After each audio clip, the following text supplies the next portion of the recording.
It's a new day, it's a new month, it's a new year, and we've got a new studio here. So let's get this safety update going.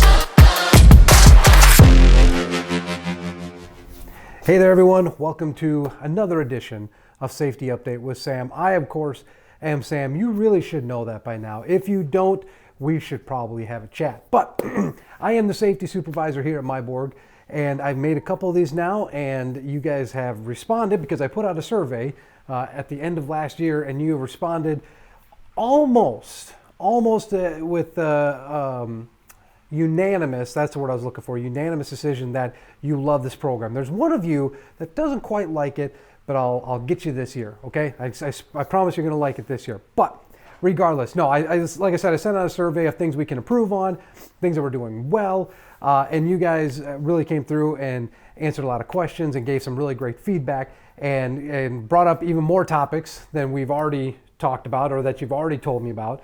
And we're gonna get to those. I promise you that. We got a full year ahead of us, and I do these once a week, so we'll get time to get some of those topics in. But thank you very much for those of you that took the time to fill that out. I really do appreciate the feedback, and like I said, we're going to get to that stuff. So, like I said, it is a new year, and I'm not a huge person for New Year's resolutions, but I always do like the beginning of the year because it is a good time to kind of reflect on things that maybe we could be doing better or things that we're doing well and how we can continue to keep doing that. And one of the things that I just wanted to put out there to you guys, if you are doing New Year's resolutions or you just want to do better with some things, is now's a good time to remember that the little things in trucking are really what make a big difference, okay? And what I mean by little things, doing the little things right.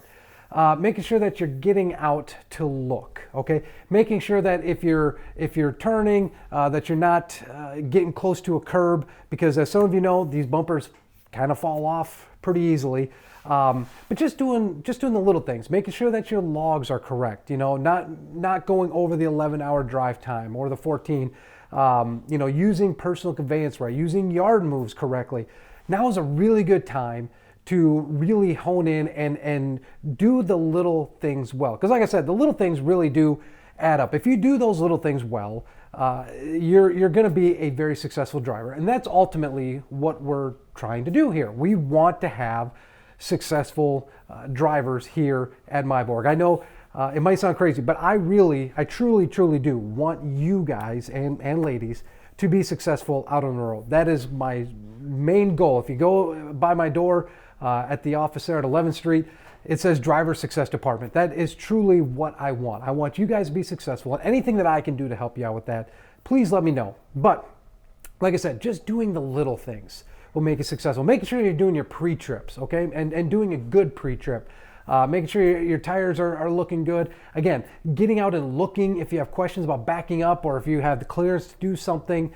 Just those little things will really help out and will make you a very successful driver. I'm confident of it. So as we start this new year, make it a resolution or just make it a goal or just make sure you keep it in your mind to do the little things well. If you're doing those things well, great, continue at it. If you've had a couple little issues here in 2023, now's a really good time to get started and say, you know what, this year we're going to do the little things, okay? And if you need help with any of that or need tips or anything, you know, lean on me. You can contact me. You can contact Bill. You can contact Erin in HR. She can help you out with maybe some pay stuff. But also the guys in the shop. Like, you can lean on them. The nice thing about Meiborg is that we have plenty of resources. We are a big enough company that we have plenty of resources, and we are all here to make sure that you guys are successful. Heck, even Zach Meiborg, I know he owns the company and all that kind of stuff, but he's also a good resource, and he's more than willing to talk to you guys, answer questions. He's also a very busy guy, so if you try to get a hold of him and you can't, just know that he's got something that he's working on. So, but there's plenty of resources. Your driver managers have a lot of knowledge. I can help you out. Bill can help. Just lean on us and we can help you make sure that you're successful for 2024. Okay, cool. Also, another thing I really want to touch on really quick here is now that it's a new year, some of the things in your permit books might be outdated. And so now would be a good time to go through your permit books. Now, obviously the registration cards, those don't come until March.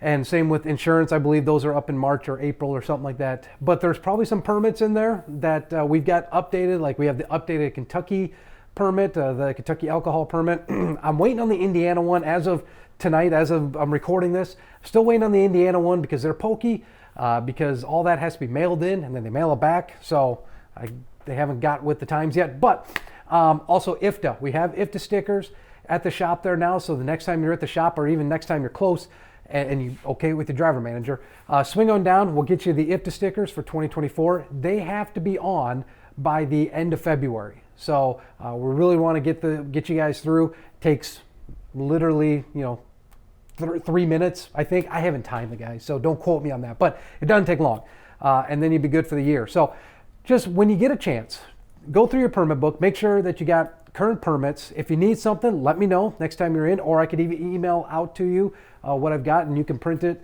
wherever you have a printer. But also it's a good time to look. Make sure you got 8 blank logs in the back there. Make sure you got a couple EFS checks. Make sure you have the accident form, the digital accident form, the QR code that you can just scan and do that. Just make sure you got what you need in there, okay? You should have the insurance paperwork, your cab card, a couple of the alcohol permits, IFTA, and like I said, the blank logs and EFS checks. So when you get a chance, do that for me, pretty please, okay? Cool. Now, let us take a look at the dash cam of the week. Okay, so here we are. It's a nice, beautiful sunny day. Obviously, this isn't a recent dash cam, seeing as there's green grass on the ground. This will come back. We're like halfway through winter now, I think. But anyways, we're in on an interstate system here, and let's push play here and see what happens. So riding along, everything's going great. All of a sudden up ahead, there's cars just doing who knows what. Car off on the left, car off on the right, one car's on the shoulder. Here comes a white SUV thinking he owns everything. Yeah, so kind of a goofy situation. So let's go back here to the beginning. So right off the bat, I want to commend this driver for he's given himself plenty of space. Now you can see at the bottom he's only doing 71 in a 75, so he's going fast, but he's within the speed limit here. But he's given himself plenty of space. You see all that reaction time that he's got there? It's beautiful, because as you'll find out, as we've already seen, he needs it, because right here we got a car going off to the left, we got a car going on the right. I don't know what's going on. Okay, I don't know if a car hit somebody, or if a car ran something over, or a car got a flat tire. All I know is there's like a group of 5 cars up here, and there's chaos involved. So what this driver did was absolutely perfect. You could see on the right there, he's applying the brake. He's got a little intensity on the brake. Now, he did do a harder braking, but that's to be expected with this. But he didn't slam on the brakes, okay? He didn't panic. He's just applying some more brakes because he doesn't know what's going on. And quite frankly, I don't either. But you can see the car on the left and the car on the right. I think they hit, again, this white SUV just coming through like nothing happened. He should probably be slowing down himself. But good reaction time for that. And now with the winter months coming in, or I guess they're already here. I guess they're not probably coming in.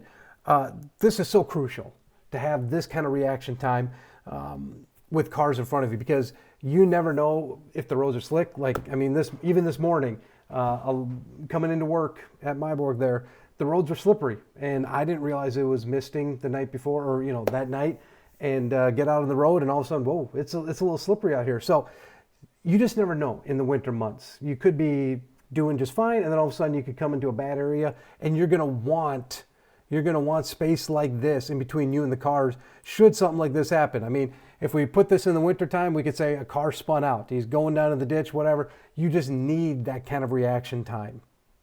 Now, I know some of you, again, there's that white SUV. I don't know what his problem is. I know some of you like to be, a little bit closer, but again, make sure that you're giving yourself an out, okay? That's what my driving instructor always told me, even in a car, is always make sure you have an out. Because if you don't have an out and you're riding up on somebody, then you end up as one of these guys going off to the left or going off to the right, because you just don't have any reaction time. And luckily, it doesn't look like anybody hit, so they should all be okay. But make sure that you are giving yourself plenty of space in between all the vehicles, because again, we're just driving along, nothing in the road, it seems like, but all of a sudden we got chaos in front of us. So you just never know. You never know when these kind of things are going to happen. So make sure that you are giving yourself enough space so that if something does happen, especially in the winter months, okay, because things could change really quickly in the winter months. So make sure that you're giving yourself enough space in the cars in front of you. And now I know a lot of you have told me this, and I've seen a lot of the dash cams as well, but you know, a lot of times you leave space and then a car jets in front of you. It's annoying. I get it. Don't get me wrong. I understand that. Just back her down a little bit. You know, just let that car get that build up in front of it, and then you should be just fine. So, moral of the story: give yourself some space so that you don't have to make a crazy wild move should something like this happen. Because again, if you look at this, sunny day, doesn't look like there should be any issues, and all of a sudden, boom, we got an issue in the road in front of us. So just make sure that you give yourself enough space, especially in these winter times when the conditions can change. So other than that, that's all I got for you. So again, we got some more stuff on the docket for safety updates. I'm just settling into the new studio here, so give me a little time with that. And we will see you guys next time. And until then, make sure that you drive safe.